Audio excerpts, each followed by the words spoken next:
I want you to imagine something for a moment. You're 63 years old. Your hands are a little stiff from decades of honest work. Your back aches if you sit too long. The miles aren't as easy as they used to be. But when your phone lights up at 11:47 on a Tuesday night and the message reads, "She's in labor, baby's coming soon," you don't think about your back. You don't think about the 12 hours of highway between you and that hospital. You just get up, you grab your keys, and you drive. Because that's what fathers do. That's what grandfathers do. I drove through the dark, through 2 states, through rain that hammered my windshield so hard I could barely see the road. I drank gas station coffee that tasted like motor oil, and I didn't stop once, not really, because somewhere in a hospital room, my son's wife was bringing a new life into the world. My blood, my grandson, and I wanted to be there. I needed to be there. What happened next? What my son said to me when I walked through those hospital doors broke something inside me that I'm not sure I've fully put back together. And what happened 4 days later? Well, that's the part that changed everything. Stay with me. Because this story isn't just about me. It's about every parent who has ever loved a child so deeply that the love itself became the weapon used against them. My name is Gerald Whitmore. I'm 63 years old. I live in a small house outside of Knoxville, Tennessee, the same house where I raised my son, Marcus, after his mother passed away when he was just 9 years old. It was just the 2 of us for a long time. Me and Marcus against the world. I worked construction for most of my life, site supervisor eventually. Wore the same steel-toed boots for 20 years until Marcus bought me a new pair one Christmas and joked that the old ones had more holes than a fishing net. I laughed, but quietly I kept the old boots in the garage.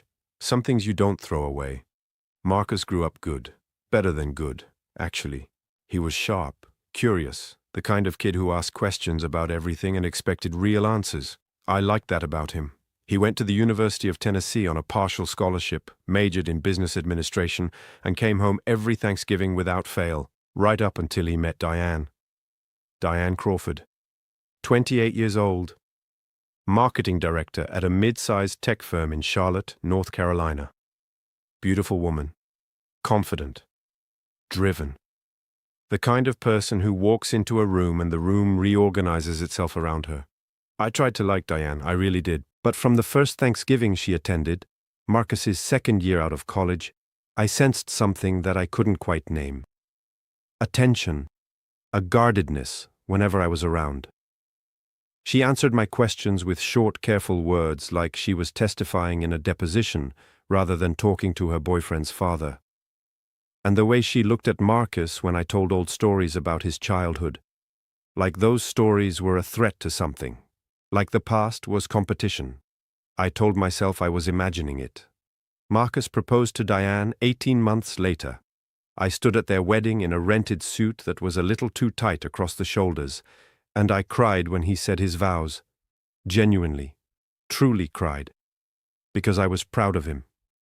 Whatever my feelings about Diane, I pushed them down. This was Marcus's life, his choice, his happiness. I smiled. I shook hands. I danced once with a woman from Diane's side of the family named Patricia, who smelled like lavender and told me I had kind eyes. I drove home that night feeling strangely alone in a way I couldn't explain. After the wedding, things changed. Not all at once, not dramatically. It was subtle, the way cold comes in winter. You don't feel each individual degree drop. You just notice one morning that the ground is frozen. The Thanksgiving visits became, they're spending it with Diane's family this year. The Christmas calls got shorter. The texts went from long and casual to brief and functional. Marcus stopped calling just to talk. Now there was always a reason. A quick question, a logistical update, a check-in that felt more like a scheduled obligation than a son reaching out to his father. I told myself it was normal. Couples do that. They build their own world. I'd read that in some magazine at the doctor's office, that when children marry, the relationship with parents naturally shifts.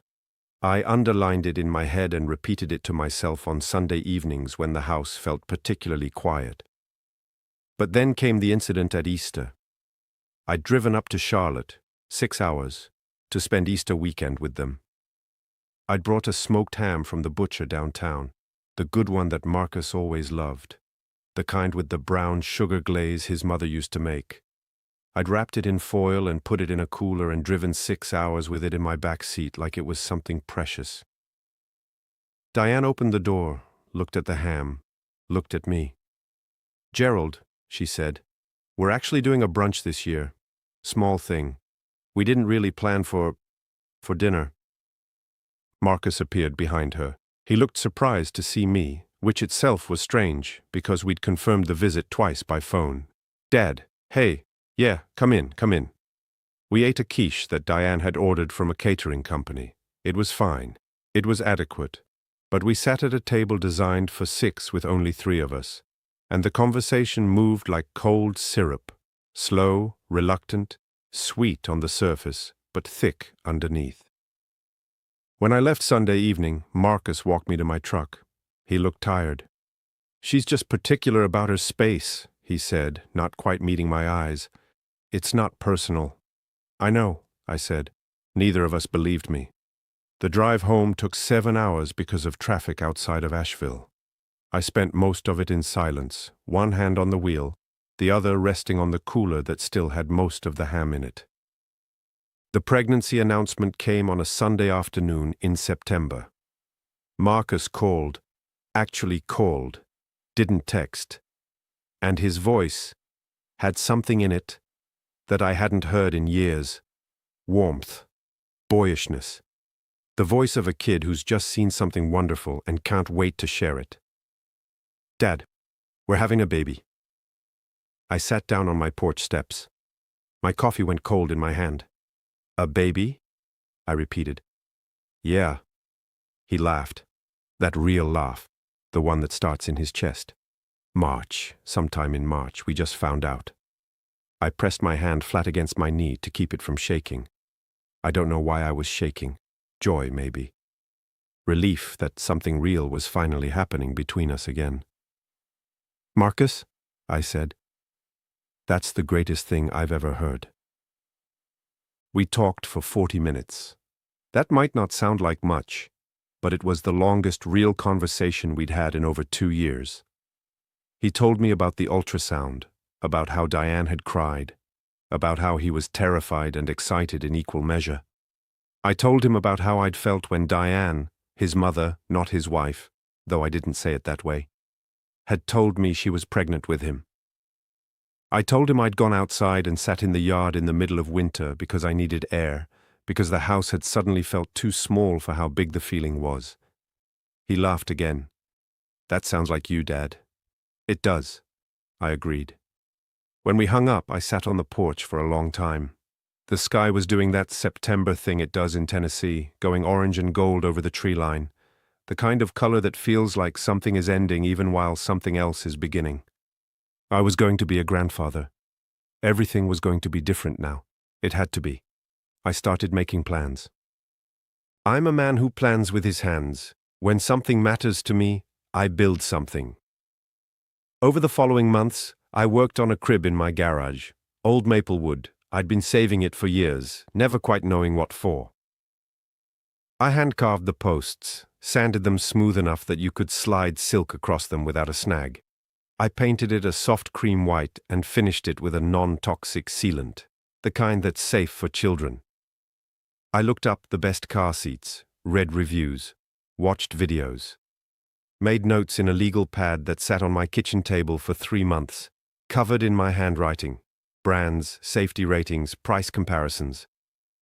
I found a children's book, a collection actually, 60 classic stories in 1 volume, hardcover, illustrated.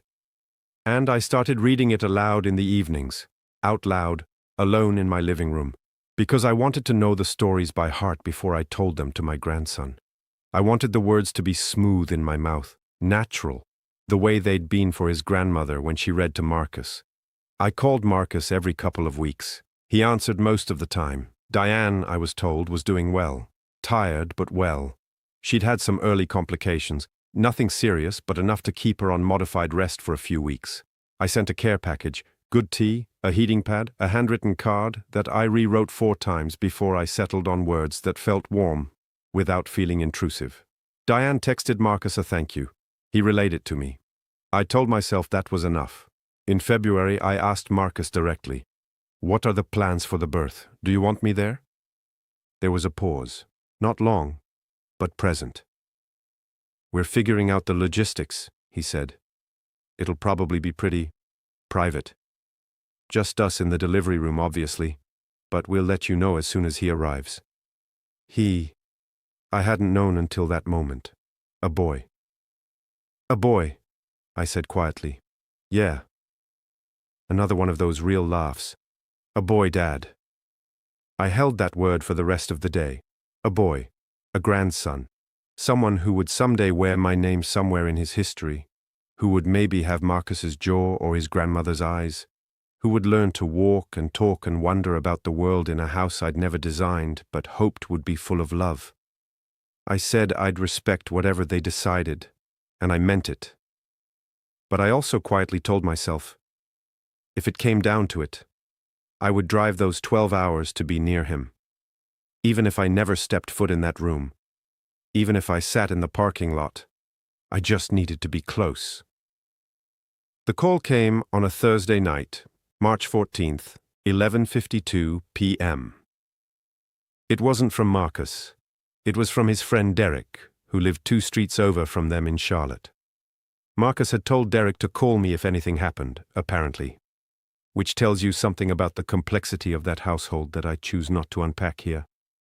"Mr. Whitmore, it's Derek. Diane went into labor about 2 hours ago.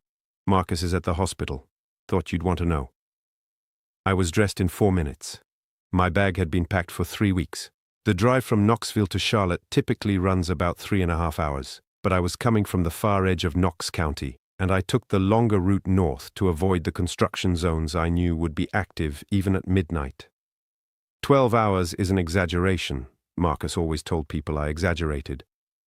But it was nearly 6 hours by the time I found myself pulling into the parking structure of Carolina's Medical Center at 5:43 in the morning. I sat in my truck for a few minutes, not because I was hesitant, because I needed to be calm. I needed to walk in there the way I wanted to, steady, quiet, undemanding. I was not going to make this about me. I was there for Marcus, for the baby, that was all. The hospital lobby was that particular shade of artificial brightness that hospitals always have at that hour. Too much light, too little warmth. A woman at the reception desk told me which floor the maternity ward was on. I rode the elevator up, found the waiting area, and sat. I didn't call Marcus. I didn't want to interrupt anything. I found a seat near the window where the first gray light of dawn was starting to outline the Charlotte skyline, and I drank a terrible cup of vending machine coffee, and I waited. At 7:15 in the morning, I heard footsteps. I looked up. Marcus was standing in the hallway outside the waiting room, still in the same clothes he'd clearly been wearing all night, dark circles under his eyes, a paper hospital bracelet on his wrist. He looked exhausted and wired at the same time, the way people look when they've been awake for something important. He saw me. For a moment, just a moment, something crossed his face that I recognized. It was the same thing I'd seen when he was a boy and he'd hurt himself and he was trying to decide whether to cry. That split second where every option is available. Then something else took over. "Dad." His voice dropped. "What are you doing here?" Not with warmth, not with relief, with something that landed closer to alarm. I stood up. "Derek called me. I wanted to be close. I'm not asking to be in the room. Dad." He stepped into the waiting room and lowered his voice further. "This isn't... Diane's family is here. Her mother, her aunt. We talked about this. We wanted it to be private. I know. I don't need to be anywhere. I can wait right here. Dad." He looked at me, and something in his eyes made my chest tighten in a way I hadn't expected. "I think it would be better if you headed back. I'll call you as soon as the baby is born, I promise. We'll set something up, you'll come meet him properly, but right now, it's just not a good time." I stood there for a moment. I'm 63 years old. I drove 6 hours through the night. I had a crib in my garage made of maple wood that I'd sanded smooth enough for silk. I had a book of 60 children's stories that I knew by heart. I looked at my son. "Okay," I said. I picked up my jacket. I walked back to the elevator. I rode it down to the lobby, walked through the automatic doors, crossed the parking structure to my truck, and sat there with my hands on the wheel for a long time. Then I drove back to Knoxville. Marcus called me at 9:22 that morning. "He's here, Dad. Henry Gerald Whitmore. 7 pounds, 4 ounces. Diane and the baby are both healthy." Henry Gerald. He had used my name. I noticed that. "That's wonderful, son," I said. My voice was steady. I was proud of that. "I'm sorry about earlier. Diane was stressed, her mother was already there, and I didn't handle it well." "You don't need to apologize. You had other things on your mind." "Yeah." A pause. "I'll send you pictures." He did send pictures.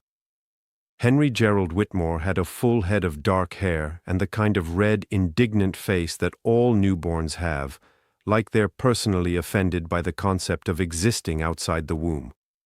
He was the most beautiful thing I had ever seen. I printed the pictures at the Walgreens down the road and put them on my refrigerator. The following 4 days were quiet. I finished a section of the back fence I'd been meaning to repair. I cooked real meals, the kind I used to make when Marcus was young, the full Sunday dinners that took all afternoon. I ate them alone, which was fine. I called my sister in Chattanooga and talked for an hour about nothing in particular. I slept more than usual, that deep, dense sleep that comes after your body has finally released a tension it was holding without telling you. I didn't call Marcus. I waited for him to reach out about visiting. He didn't. Not in those 4 days. I told myself to be patient. On day 4, my phone rang, a Charlotte number I didn't recognize. "Mr. Whitmore, this is Patricia Haynes calling from Carolina's Medical Center, Billing and Patient Services. Am I speaking with Gerald Whitmore, father of Marcus Whitmore?" "You are," I said, sitting up straighter in my kitchen chair. "Mr. Whitmore, I'm calling regarding the delivery and maternity stay for a patient associated with your account. Your son listed you as a secondary financial contact. We have a balance due on the account for the maternity services. The total comes to $10,300. We wanted to reach out to discuss payment options. How would you like to proceed?" I set down my coffee mug. Slowly. $10,300. Secondary financial contact. I hadn't been asked about this. I hadn't agreed to this. Marcus had, at some point, either recently or long ago, listed me as someone the hospital could call about his bills, and the hospital was calling. I thought about the parking structure at 5:43 in the morning. The terrible vending machine coffee. What are you doing here? The drive home with the gray Tennessee hills coming up ahead of me in the early light. I thought about the maple wood crib in my garage. Henry Gerald Whitmore. 7 pounds, 4 ounces. I thought about all the words I could say. I thought about what my father would have done, and his father before him, and every man in my line who had ever been pushed to the edge of something and had to decide in that moment exactly who he was. Patricia Haynes was still on the line. "Mr. Whitmore, are you still there?" "Yes," I said. "I'm here." And then I told her. "Patricia," I said, keeping my voice as level as the countertop under my coffee mug, "I want to make sure I understand the situation correctly. My son listed me as a secondary financial contact on his account. Is that right?" "That's correct, sir." "And the balance is $10,300 for my daughter-in-law's delivery and hospital stay." "Yes, sir. That's the current outstanding balance after insurance adjustments." "I see." I paused. "Patricia, Can I ask you something? Is the baby healthy? Is my daughter-in-law recovering well? A brief, surprised pause. From what I can see in the records, yes. Mother and baby were discharged in good health. Good. That's good. I exhaled. Patricia, I'm going to ask you to make a note on my son's account. You ready?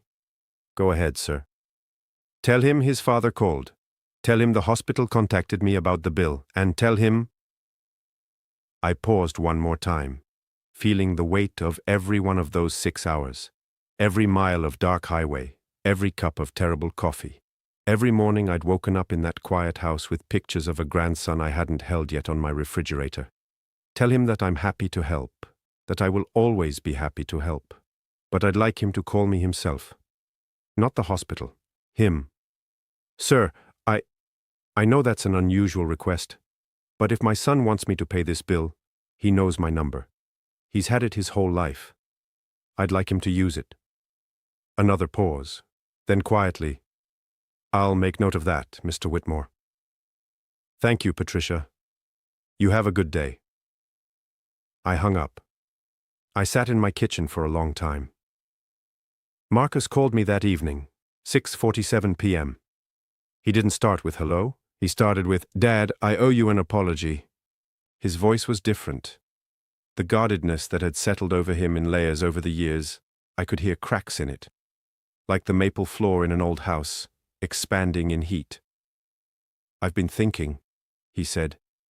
Since the hospital called me and told me what you said, I've been thinking about a lot of things. I didn't speak. I just listened. Diane and we've been having a hard time, not just recently, for a while. And I think I let things go in a direction that wasn't fair to you. I made you feel like you had to earn your place in a family you helped build. And I'm sorry, Dad. I genuinely am. Marcus, let me finish. A steadying breath. You drove 6 hours in the middle of the night to be there when your grandson was born. And I turned you away in a hospital waiting room at 7 in the morning. I've been sitting with that for 4 days, and it's been eating me alive. I pressed my hand flat on the table. That old gesture. The shaking one. You named him Henry Gerald, I said finally. A long silence. Yeah, Marcus said. I did, because you're the best man I know, Dad, and I want him to know that someday.